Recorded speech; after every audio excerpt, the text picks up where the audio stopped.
Al-Mutakabbir. In this episode, we're going to discuss one of the greatest names of Allah subhanahu wa ta'ala, Al-Mutakabbir. But this is just the beginning. We will also discuss the first incident of racism, or the first races, and how it is related to the story of Musa and the Pharaoh, as we know from the Quran. Even though you think it's a story that happened thousands of years ago, I'm going to prove it to you. It's relevant to you, to me, to us, even today.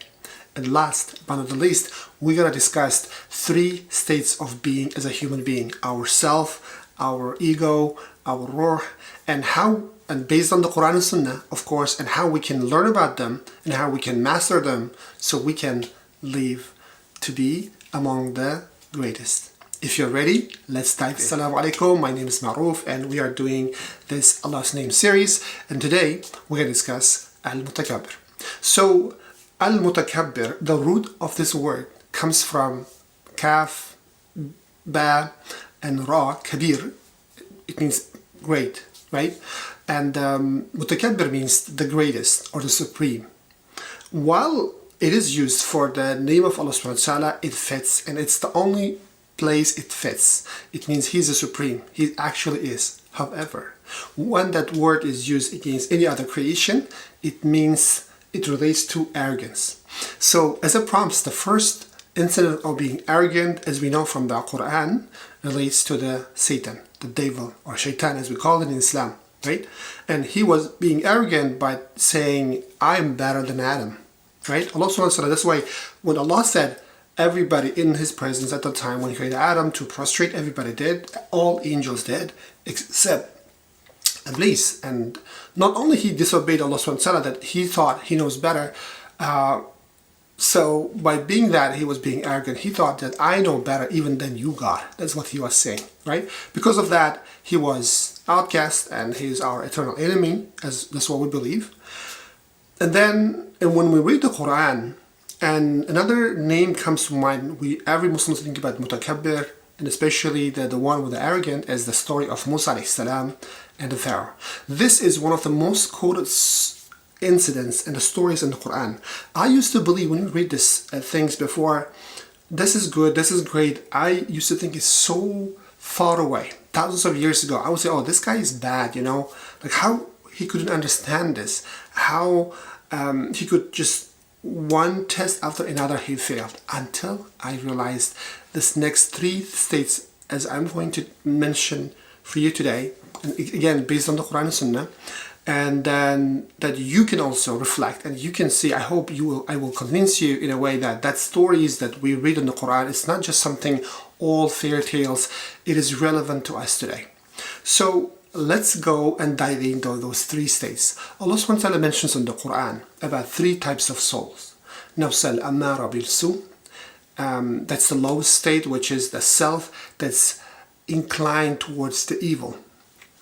And in the middle, nafs al-lawwama, it means the self-approaching self. And on the top, nafs al-mutma'inna, it means the soul in tranquility, soul at peace. So how is it related to us today? And how is it related to the modern psychology and how we, deal with our things today? Is simply like this. And anything you do, and anything I do, you do, we are usually in one of these 3 states. One is being arrogant. What it means is that when you're arrogant, you think you're better than anyone or anything. You think you know everything. And I'm sure we have all seen those kind of people, right? They think they know everything. They think they own the world. They walk arrogantly. They don't care about people. And like in the cases of the Pharaoh, right? He thought he was a god. He was the Allah, and then he was doing a lot of harm to a lot of people. And I used to think when I was growing up that how come these people, like especially when I watch the cartoons, right? There's this always evil character that's so bad. I used to think like, how do these people like don't understand? Like it's so obvious like what's right and what's wrong. How could they keep on doing the mistakes? I didn't realize until much further in my life when I was studying psychology and also now looking at the Quran and what the Quran describes is that the key is we ask refuge from Allah subhanahu wa ta'ala is that these people نفس الأمارة بالسوء. Their soul, their self is so corrupted, or in other words, like their self, their nur, their light is so blocked away because they did not care, or they don't care. They keep doing the bad things, and as we know from the I think the hadith as well, that it's like you are given a light, spiritual light, as every human being, to guide them on this path. But when you do something bad, right, there's a small spot appears on your spiritual light. And then when we do return back to Allah, we ask for forgiveness when you try to do good, it gets clean, it gets polished. What happens if you don't do that is, and you don't care, you know, imagine you have a light, the spot appears, you don't clean, another one appears, it keeps doing that. Eventually, that light becomes dark because you covered the light with everything you didn't care. And at that point, Allah subhanahu wa ta'ala mentions in the Quran, these are the people who have hearts in their, who are locks in their hearts, who has this, we know also in their eyes, we have this blocks in their eyes, blocks in their ears.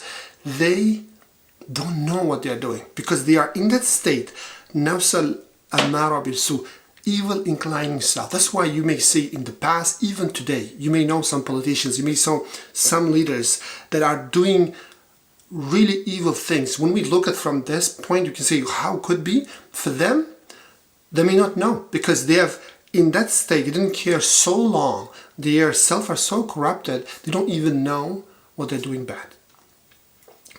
So the question is, what do we learn from this? Is we ask Allah subhanahu wa ta'ala that help us, if you're in that state, help us clean the spiritual light so we can see again. And we ask Allah subhanahu wa ta'ala to be never in that state.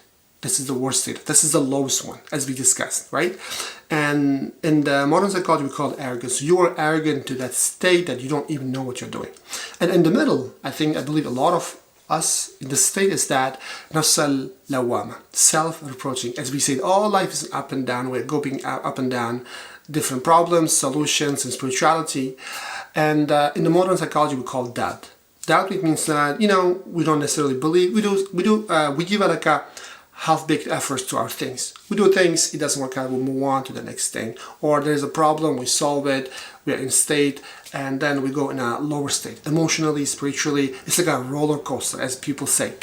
So this is where the majority of the people are. I think, so once we know that state is, and usually what happens is that when we are going down, we usually, alhamdulillah, we check out and we ask forgiveness, we go up. But the problem is, to be in the state is that since we don't have this faith in us, in Allah subhanahu wa ta'ala, we're always going up and down, right? Ultimately though, where we want to be, as it says in the Quran, nafs al-mutma'innah, the soul at peace. The soul at peace is a state that we understand the world as it is. What I mean by that is we understand the world as a set of, as a test, as a place that this is a place where we are here only for a short amount of time. The only way to win this game is to believe in our story, to believe in the story, grand story that Allah subhanahu wa ta'ala is writing, this beautiful poem, as we explained before. And then, and most importantly, is that this is a state to be, in the modern psychology, called being confident, right? Otherwise, it's a very, very fine line between arrogance, between confidence, and between doubt. So what I mean by that is that when you are arrogant, you don't care, you just go, you think you know everything, but reality is we don't, right? And then what we have is that a lot of people, they live in the fear and doubt. They don't believe in themselves. They just end up living life like a bare minimum. And we don't want to, most of the time they are, unfortunately sometimes they are even paralyzed, taking action, right? But what as Muslims we want to be is the nation in the middle, right? Ummatan wasata. In the middle is that being confident. Like what I'm saying about confident, I'm not saying like, oh, I'm the guy, I'm the macho guy, I can do things. This is the modern psychology beliefs. That's not what we believe. And a lot of people say, oh, I don't believe, you know, or well, I'm not great enough. How do I know? You know, we have this inferiority complex. We say we are not good enough, this and that. So the very simple way of understanding is that when you're arrogant, you think I'm better than anybody. When you're in doubt, you say I'm not good enough. But what I'm saying is we need to believe that I am good enough. And not because it's me, I'm nobody, that's right, like everybody thinks I'm nobody. But the reason I'm good enough is that I believe in God. As Muslims, we believe in Allah subhanahu wa ta'ala and His powers He has bestowed upon us. That's why we believe we are good enough to walk this journey of life, to do good things. And based this, our confidence doesn't come from us, like, hey, we are the strongest one, but it comes from the Al-Qawi, it comes from the Al-Mutakabbir, the greatest. And I'm gonna finish this series episode by saying is that being great, not the greatest, being among the great, doing great things with our life is in our fitrah. I believe so. And the reason is that whenever you read a book, whenever you watch a movie, there is the story, hero's journey against or Dawood or the Goliath, salam, and the Jalut, right? I believe that story is in each of us. In each of us it's embedded like a software, what we call fitrah. So whenever we're reading the books or watching the movies, we are inspired. We are inspired against all the odds to win. And if we believe in that story, if you believe in there's goodness in each of us, there's potential to be great in each of us, Allah subhanahu has given us. And we can achieve that only by believing in Allah subhanahu wa ta'ala, doing the things He wanted us, figuring out our gifts, talents, and use it to seek His pleasure and to being humble. And that's the way, my friend. It looks as a paradox. If you want to be great, humble yourself in front of Allah subhanahu wa ta'ala. And that is the way to be great. That is the way to live. That's the way to honor His name, Al-Mutakabbir. And then last but not least, I want to mention 2 more lessons. Whenever we are praying as Muslims 5 times a day, we say Allahu Akbar. We don't say Allah Al-Mutakabbir. We don't say Allah is greatest, but we say Allahu Akbar. And the meaning in Arabic is the Akbar means greater. The question is, greater than whom? Greater than what? And the beauty of that statement is that the mind should think like, who is greater than Allah? One of my teachers, Muhammad al-Sharif, late Allah have mercy on him, he used to say, do not tell how big your problems to Allah, but tell your problems how great Allah is. So what we are saying, Allah is greater, we have to think like there is nothing or no one greater than Allah. That's why when we are praying, we are reminded, like, hey, put the focus here, don't think about anything else. Or whatever your problem you're going through, remember, God is greater. So that's why we honor this name by contemplating, by living our lives in the best form, and to be among the great people with the great stories He has created. And having said that, this is the end of the episode. I want to think about what are the ways you can live your life to be among the greats. And as we said, we are going through the series based on the 99 names, and I'm gonna, as you can see somewhere in here, the name of the book, and you can purchase.